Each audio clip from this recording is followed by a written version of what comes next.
Dita e alfabetit të gjuhës shqipe u përkujtua me një aktivitet festiv në qytetin e Lushnjës, ku nxënës të shkollës 9-vjeçare Skënder Libohova dhe gjimnazit 18 tetori sollën emocione përmes recitimeve, këngëve patriotike dhe mesazheve për rëndësinë e gjuhës amtare.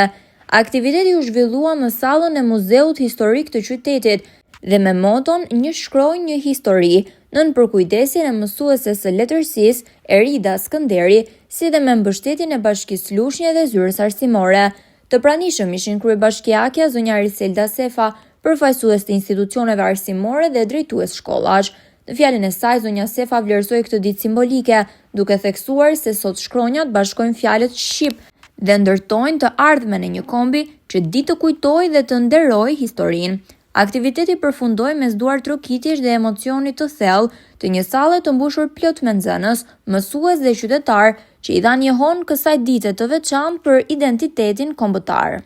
Përshëndetje të gjithëve, jam shumë e lumtur në fakt që jam i besuar sot për të festuar dhe për kujtuar këtë ditë shumë të rëndësishme, e cila simbolizon unifikimin e gjuhës sonë shqipe, kujtojmë të gjitha të veprat të jashtëzakonshme që kanë bërë vite më parë ata patriot në kongresin e manastirit, dhe patjetër këtë ditë simbolizon dhe unifikimin kulturor ndaj kombëtar të gjuhës sonë. Por ajo që na bën të ndihemi shumë të emocionuar është kur shikojmë se me sa krenari gjithë ju të dashur nxënës këndoni dhe recitoni për këtë vepër të jashtëzakonshme. Dhe një gëzuar këtë festë të bukur dhe ta ruajmë me sa më shumë fanatizëm gjuhën tonë të bukur shqipe. Gëzuar.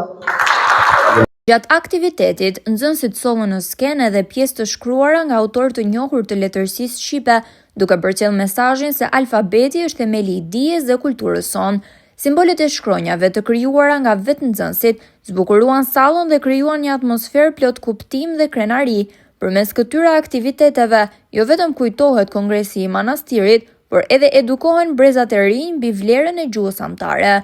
Mësues, prindër dhe përfaqësues të institucioneve thanë se të tilla ngjarje duhet të bëhen më të shpeshta. Organizatorja dhe mësuesja e letërsisë Erida Skënderi u shpreh mes emocionesh për këtë event tepër të rëndësishëm të shkronjave shqipe.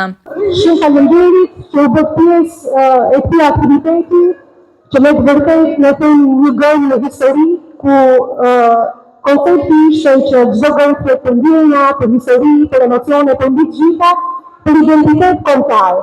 Dhe në fakt është shumë se sa të gjuhës, është një ditë ku të gjithë njerëzit kanë mundësi të shprehin talentet e tyre, të njohin burin e rënd, burin e kësi, identitetin tonë kombëtar, por ndikohësisht bën pjesë e gjarë të gjithë kulturës shqiptare.